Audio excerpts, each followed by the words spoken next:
TV Book Club with Specsavers. Into the Darkest Corner is the story of Catherine, and it's set in two time periods, the past and the present, 4 years apart. And in the past section, we see how Catherine met a guy called Lee, and initially she's a fun-loving party animal who lives for the weekends, going out with her friends. And then 4 years later, Catherine's a very different person. She's a shadow of her former self. She's almost trying to hide away and suffering from obsessive compulsive disorder, so she's always constantly checking the locks on her flat and the front door and living a very insecure, very afraid type of life, really.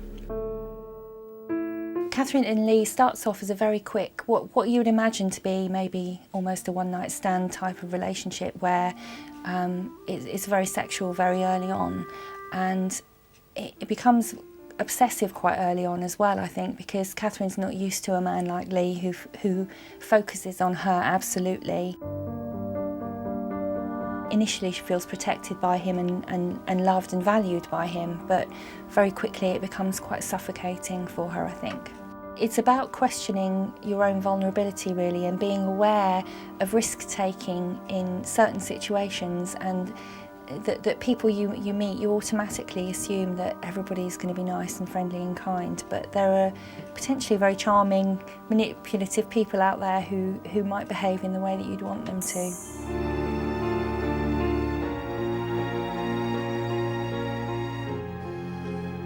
I was trepidatious about reading this book because this is the sort of book that I would never normally pick up, because it starts basically with a very violent act against a woman, and I struggled with that, and I'm so glad I stuck with it because it's a really great thriller. Yeah, you hit the ground running with this one, don't you? Yeah. It is, you know, for me, I fell in love with the character, and I didn't really care about the plot after all. I just wanted to be there for her. I just wanted to support her. She's real, isn't she, Catherine? She's so real that Yeah. you just want to hold her hand through this. You know something terrible is going to happen. Yeah. You can see it coming from a mile away, but... And yet she's not a victim at all, is she, at any point? But she your just heart happens bleeds. it really does. She happens to meet this man who's, I think, one of the most believable villains I've ever read about. Yeah. It's fascinating, isn't it, the way she builds him up.